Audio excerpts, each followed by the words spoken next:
This is the Lenovo Legion Slim 7i, and hopefully it's going to replace this behemoth of a ThinkPad workstation.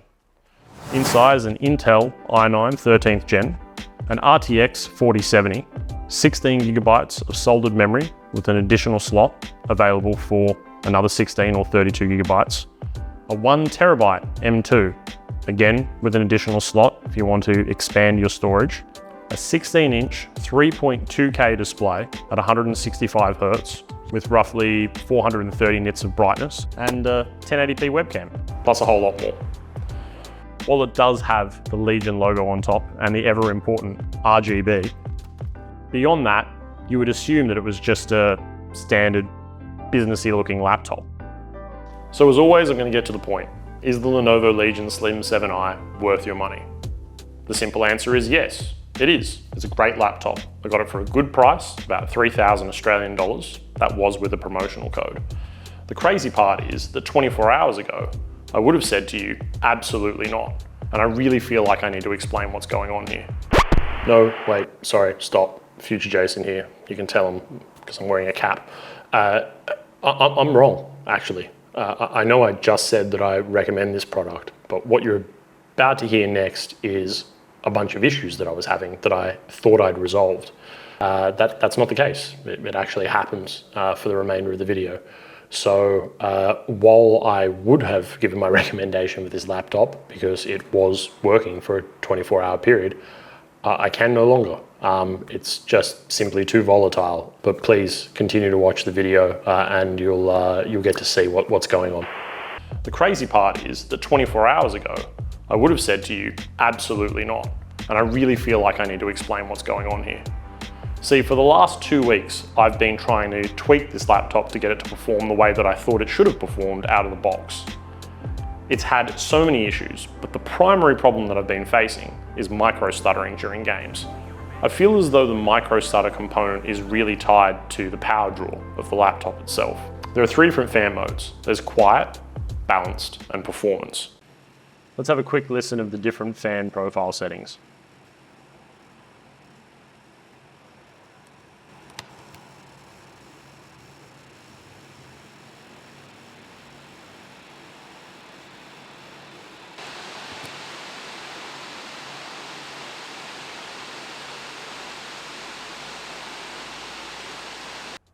Let's take a closer look at the laptop. We'll run some games and we'll have a look at some of the inputs on here as well. On the left-hand side of the laptop, we have 2 USB-C ports, one with Thunderbolt 4 and a 3.5 headphone jack. You can actually charge via the USB-C ports, although it's a little bit picky about which charger you can use.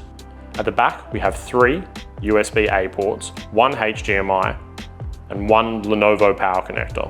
This particular laptop uses a 230 watt power supply. It's pretty heavy. At the front here, we have a little lip that allows you to be able to open it up with one finger. And what you will notice is that this blue light changes to green, which indicates that it's ready to be able to use the fingerprint reader. You'll also notice at the back here, once I lift the lid, that the I/O lights up, which is really, really handy if you're trying to find it in the dark. Another thing worth mentioning is that for display, you can use HDMI, or alternatively, either one of these USB-C ports. Before we look at some of the games, I want to show you a piece of software called Vantage. Within Vantage is Legion Edge, and there are 2 modes I want to take a look at, the thermal mode and GPU working mode. Now, thermal mode will jump between 3 different options. We have quiet, balance, and performance. And they're indicated by the color of the circle here, which is the same circle that's used for the fingerprint reader. And it is also your power button. Within balance is another section. And what that says here is that it enables Legion AI engine to automatically detect gameplay and tune CPU and GPU performance. The other section that we have here is GPU working mode. And as you can see, we have 3 types of hybrid. We have hybrid mode, hybrid iGPU, and hybrid auto mode. What the standard hybrid mode will do is allow it to be able to jump between the integrated and dedicated graphics card based on its needs. The best performance you're going to get, however, is from the DGPU. And the big difference here is that with the hybrid modes, you can jump between them freely. With the DGPU mode, you do need to reboot the computer to be able to get that performance boost. One other thing I want to quickly mention is network boost. Now, network boost is a really, really cool feature, but you have to be careful with it. If you're playing a game and running Discord at the same time with network boost enabled, Discord will suffer, and in turn you'll end up chopping in and out or sounding a little bit robotic. To get around that, make sure that you add Discord as an application when network boost is turned on. Okay, we're almost done. I want to quickly run through some games. The games that we'll be looking at today are Forza Horizon 5, Lies of P, Starfield, and Cyberpunk 2077. Let's just take a quick look at the settings that I have here. We've got it on the maximum resolution of the monitor, 3200 by 2000. I've obviously got it on full screen. Frame rate is unlocked. This is 165 Hz screen. I've got everything set to high. If I put it up to ultra, we'll find that the VRAM just simply isn't enough in this. It's only 8 GB, and so therefore it struggles. But right now we're on quiet mode, and we're getting let's say about 90 frames a second, thereabouts. You can set that up in the top right-hand corner of the NVIDIA overlay. Looking pretty good. Let's just quickly beef this up. I'm going to go a little bit louder now. Now this is balanced mode with AI turned on. Now I'll be honest, on the quiet mode, you got a little bit of those micro stutters I was mentioning before, but it used to be a lot more egregious than this before I sort of went through the steps that I'd taken to try and resolve it. Now we're looking at 100 FPS or so. Seems to be performing a little bit better. But let's turn on performance mode. So see how much that jumps up. So about 111, 115 frames. It's a lot smoother immediately. And a lot of that has to do with the additional power that's being put into the GPU. So yeah, about 115 frames on max resolution for the monitor, set to high. Just be aware that DLSS is also on, and DLSS will be on for any game that allows it for the remainder of these tests, simply because it gives you that big performance boost. And then just be warned, if you haven't played this yet, I'm not that far into the game. So hopefully there are no spoilers here. Effectively, this game is kind of like it's a Souls-like, but probably more similar to Bloodborne. If you haven't tried it yet, give it a go. It is on Game Pass.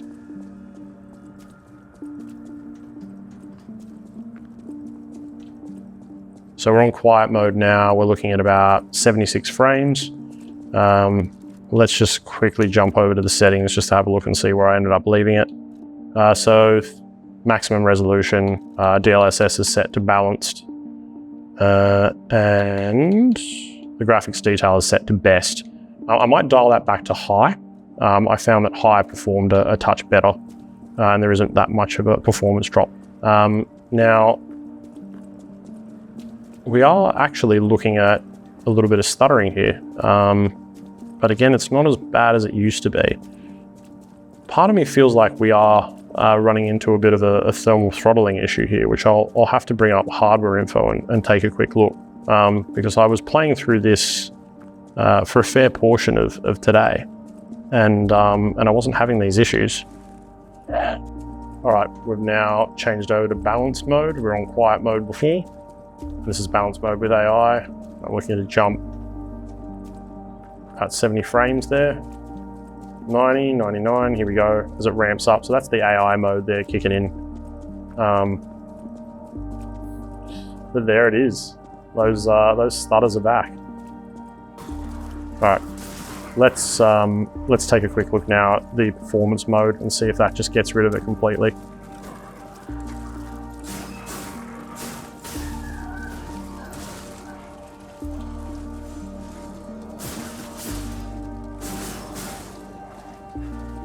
So what are we looking at? About 106. See, the difference between balanced mode and performance isn't that much here, but a big part of that is the AI mode. I think you could leave yourself on balanced with AI and probably get the best experience. In saying that, this is a lot smoother on performance mode. That's the funny thing about getting to the point. I was so convinced that a lot of these issues were resolved, I even went ahead and gave my recommendation for the laptop. But now recording this, I don't know. This has very much been my experience over the last 2 weeks with the laptop. But I had a good solid, 24 hours there, just lots of games not having this issue, even on balance mode.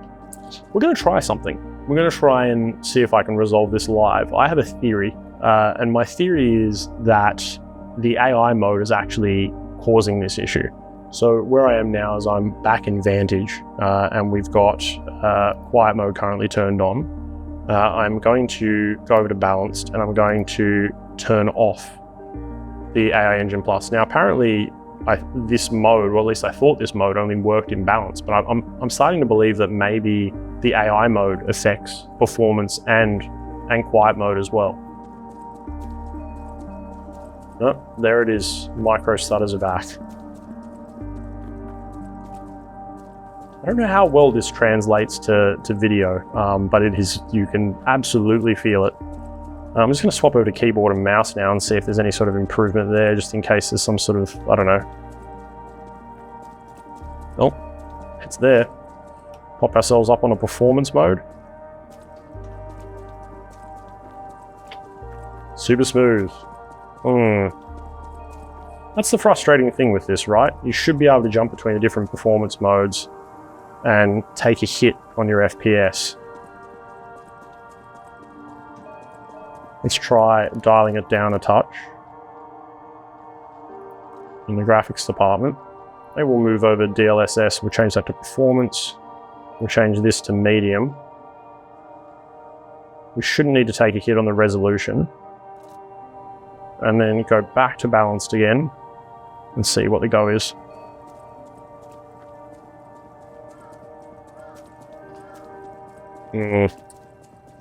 Not good. Let's try another game. Starfield has a bunch of weird settings. Like, you want to have borderless full screen on, because if you turn it off and then you set it here and then go back, puts it into a window, right? So we don't want to do that. So then we go back to on, which forces it at the native resolution of the monitor, which is quite high. Now, I've got all of this set on low. There is no DLSS here. There is, there we go, it's changed back again. There is upscaling using AMD FSR2, so we'll leave that on. Now, I've dialed down the render resolution here to 67%. I'm actually gonna max this out for you. So I had a tendency of watching characters move, and I find that they do this little skip jump thing. I feel like I'm going crazy. I don't know how well this translates to video, but I'm telling you right now that it just feels strange. Like, I appreciate that it's running at 30 frames a second here, but there's something else going on beyond that, because I've been playing this on my Series X and my Series S, and while it is very apparently 30 FPS, it's still totally playable. It doesn't have this sort of stutter to it. So what are we looking at? 40, 47 frames. All right, let's go up to performance mode, see if those stutters go away. They do, almost immediately. And despite the fact that it's still running at, 48 FPS, I don't know. It's just better. Let's move the mouse around a little bit there. Sorry for those that are sensitive to motion. Yeah, it's almost like you have to have performance mode turned on this laptop for any AAA game, and I don't think that that's the way it's meant to work. I feel as though you should be able to adjust between the different settings, right? And when I say settings, I'm talking about the thermal modes. You should be able to dial down to quiet, which I'm doing right now, and not have it stutter like that. The FPS should tank, but apart from that, what I'm experiencing now is not a result of low FPS. There's just something to it. Alrighty, Cyberpunk 2077. I played this for like 4 or 5 hours earlier today, and it was fine. So I don't know what's going on. I'm wondering maybe it's the shift from hybrid mode back to back to the DGPU mode, although DGPU should be getting better experience. Maybe it will surprise me, maybe it will be fine, I don't know. So let's have a quick look at the graphics settings here before we start running around. I can already start to feel it. All right, so I've got it on Ray Tracing Ultra, and that's what I was playing on earlier today. It was fine. We've got DLSS set to auto. This was running fine today. We are on quiet mode. So I'm going to jump it up now to balanced mode, and we're just going to see what happens there, the FPS. So we're looking at 58, almost 60, jumping around a little bit. Now I will mention that in some games I've locked the FPS, and you do see an improvement when you lock the FPS a little bit. But this issue, this stuttering problem, is not just completely tied to the frame rate bouncing around. I am not traditionally a PC player. I haven't been for a number of years. And I'm sure that the people watching this, most of you know a lot more than I do, but this is just me experiencing all of this out of the box. I just would have hoped that it worked a bit better without spending 2 weeks mucking around with drivers and tweaking things and the like. I very much believe that this is not normal, and that if you were to buy this, you probably wouldn't run into this issue. But it is happening, and you know, yeah, it's weird. Let's go up to performance mode now, see where we're at.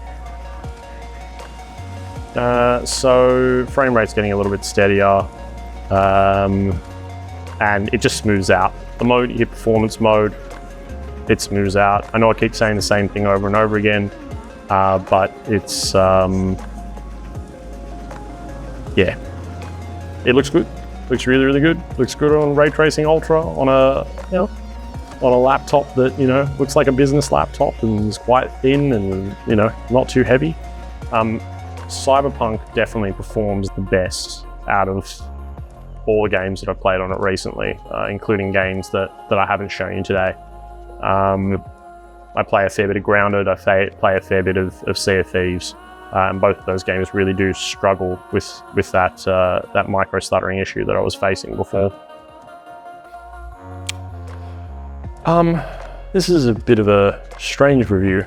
I went into this thinking that everything was fine, and that has very much been the case over the last 2 weeks. It's had its ups and downs. Very temperamental laptop.